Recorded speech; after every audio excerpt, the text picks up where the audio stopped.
Bonjour à tous, j'aimerais dans cette vidéo vous présenter un site internet qui a été optimisé pour la prise de rendez-vous pour thérapeutes. Donc quand je dis que c'était un site internet optimisé, c'est parce que sa structure a été revue plusieurs fois. En réalité, on a accompagné plus de 238 thérapeutes cette dernière année dans la création de leur site web et l'objectif était de faire une multitude de tests répartis sur les 38 métiers que l'on a pu accompagner. Donc sophrologue, hypnothérapeute, ostéopathe, psychopraticien, énergéticien, éthiopathe. On a vraiment beaucoup de métiers différents. Grâce à tous ces sites et tous ces métiers différents, nous avons pu faire des tests. Et avec le temps, on a réussi à avoir des structures de sites optimisés. Qu'est-ce que ça veut dire? Ça veut dire que c'est des sites qui transforment le plus possible de visiteurs en consultation à travers la prise de rendez-vous. Donc l'idée ici, c'est de vous présenter à quoi ressemble ce site et quels sont les éléments indispensables que vous devez absolument avoir sur votre site internet pour avoir un site performant. Pour me présenter, je m'appelle Anis, je travaille avec Théo que vous voyez ici qui est ostéopathe. Son objectif est d'accompagner le plus possible de thérapeutes à vivre de leur activité.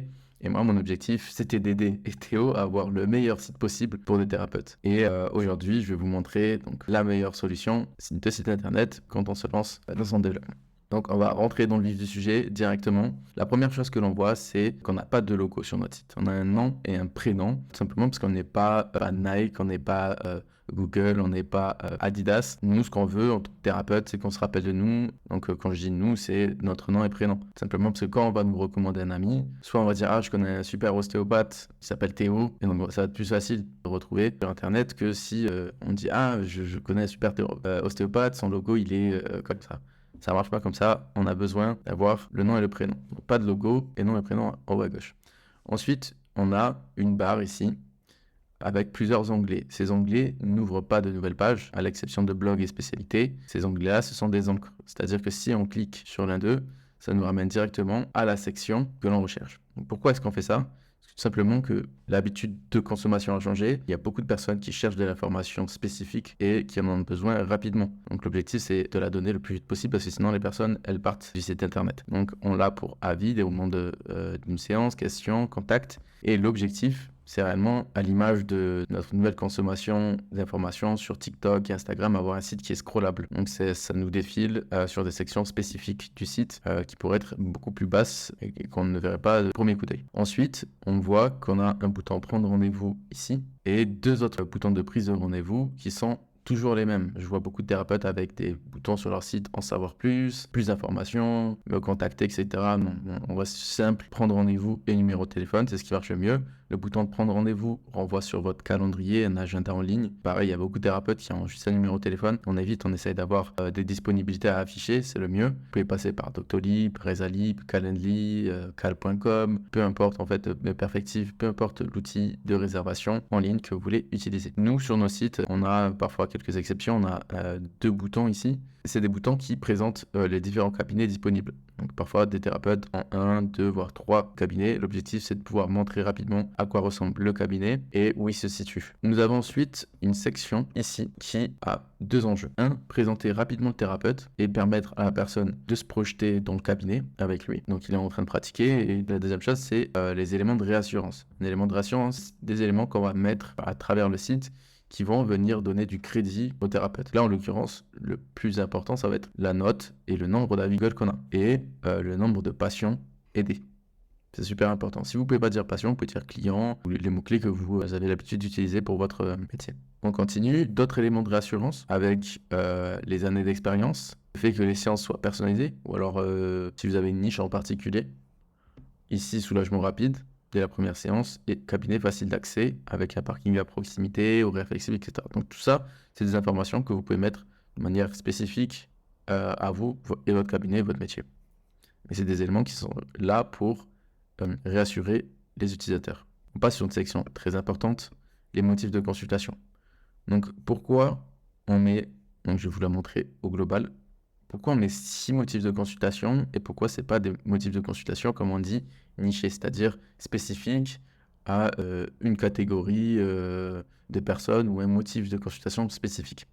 Tout simplement parce que les personnes qui vont tomber sur cette page d'accueil vont tomber dessus via Google, en tapant par exemple ostéopathe Albi, psychopraticien à Lille, hypnothérapeute à Paris, sophrologue à Toulouse, énergéticien à Marseille, peu importe. Ils vont taper votre métier et votre ville.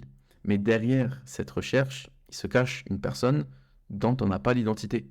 Ça peut être un parent, ça peut être une personne âgée, ça peut être un sportif, ça peut être une maman pour son enfant, ça peut être un étudiant.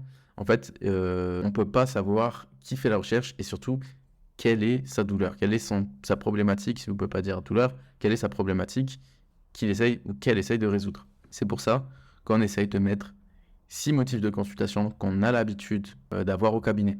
Ça peut être des motifs de consultation qu'on a l'habitude, mais aussi des motifs de consultation que vous voulez traiter dans votre cabinet. Je sais qu'il y a des personnes qui ne veulent pas faire, par exemple, s'ils sont hypnothérapeutes, ne veulent pas faire certaines phobies, ou voilà, peu importe. Ça va être en fait un mix entre la demande qui existe dans votre ville et vos appétences, ce que vous aimez faire au sein de votre cabinet. Vous pouvez en faire 3. Donc 3 appétences et 3 classiques de votre métier. C'est super important d'en mettre 6, moins vous pouvez, mais en tout cas ne pas en mettre plus parce qu'il y a un effet psychologique qui s'appelle la paralysie du choix. C'est quand il y a trop de choses qui sont affichées, un peu comme à l'image d'un restaurant. On arrive le menu, il y a 50 000 plats différents avec du poisson, de la viande, des burgers, des sushis, une pizza, un kebab. Ici, il y a beaucoup trop de choses qui sont proposées. Ça fait plus fuir qu'autre chose et on n'arrive pas à se décider. Toujours, vous verrez sur le site des boutons prise de rendez-vous qui sont un peu parsemés à droite à gauche.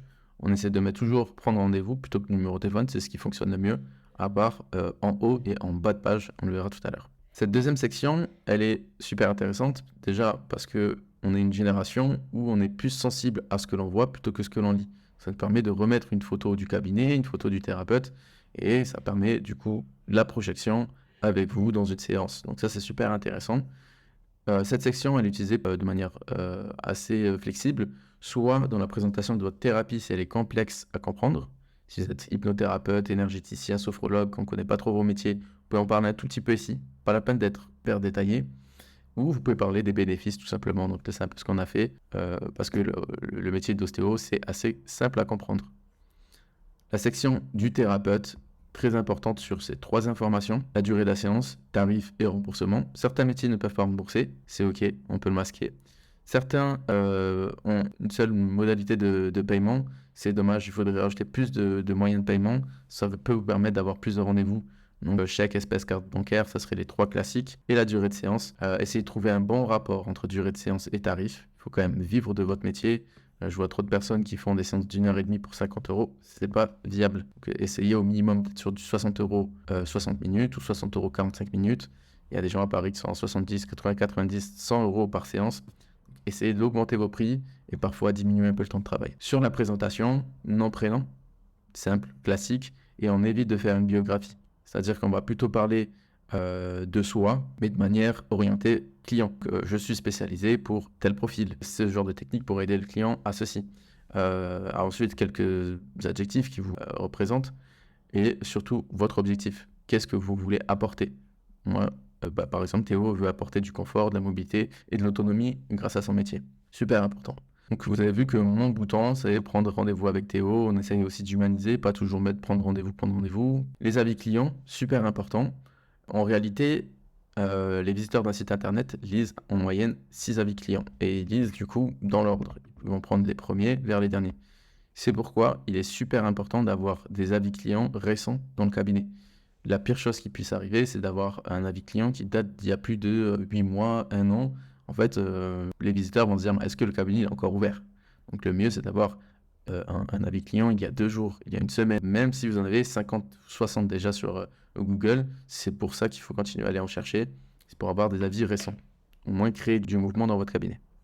Déroulement de séance, c'est hyper important dans l'objectif de projeter les personnes dans une séance avec vous.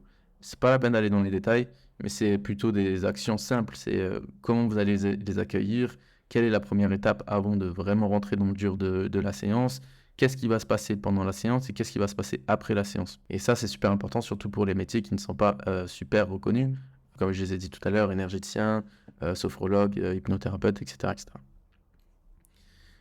Et ensuite, des questions. Donc cette section, elle permet encore une fois de rajouter une photo.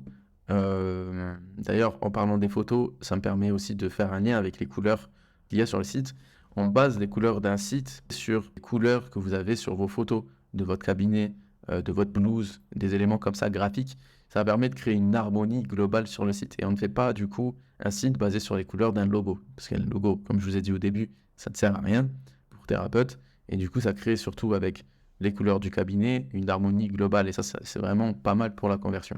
Donc pour les questions, plusieurs choses. Ça peut être les questions pour préparer la séance qui sont obligatoires. Si vous avez besoin par exemple d'examen médical ou voilà, un dossier en particulier, vous pouvez demander aux personnes de venir avec ce dossier. S'il y a une tenue, après pour répondre aux questions que vous avez tout le temps, par exemple des questions sur le remboursement. Ou alors aussi, si vous avez vraiment envie de parler de vous et que vous n'avez pas pu le faire dans la partie présentation, ça va être mettre vos expériences, vos diplômes ici. D'accord? Donc c'est vraiment super utile, il ne faut pas la bâcler, il faut prendre le temps. On essaie de ne pas en mettre trop non plus, 7, 8 questions maximum. Et enfin, le footer, donc c'est plutôt des rappels d'informations qu'on a vu avant, avec les cabinets, les expériences, le cabinet facile d'accès, donc ça vous mettez ce que vous voulez, les boutons, donc comme je vous ai dit au début, donc le numéro de téléphone tout en haut et tout en bas, avec un bouton de prise de rendez-vous. Là on aurait pu mettre 2 cartes Google, une par cabinet. Alors, l'objectif de ce thérapeute c'était plutôt de développer un des 2 cabinets, donc on l'a mis plutôt en avant. Donc voilà grosso modo à quoi ressemble un site, une page d'accueil optimisée. Il y a d'autres pages qui sont hyper importantes, comme le blog pour aller faire de la visibilité gratuite, ou les pages de spécialité pour aller chercher un profil spécifique. Par exemple, si l'ostéopathe veut faire que des femmes enceintes, il peut faire une page femmes enceintes, et ensuite travailler sa visibilité autour des femmes enceintes pour les ramener sur cette page justement où il y a que de l'information pour les femmes enceintes, et ça permet une prise de rendez-vous beaucoup plus spécifique et qualitative. Voilà pour la présentation de ce site. Si vous êtes intéressé, je vous laisse me contacter ou prendre un site de démo et je me ferai un plaisir de vous préparer ça et mon équipe aussi dans les 48 heures pour vous présenter à quoi pourrait ressembler votre site. Et si vous voulez continuer avec, nous vous présenterons nos différentes offres. Et voilà. Donc je vous remercie d'avoir écouté la vidéo et je vous souhaite un bon développement de cabinet.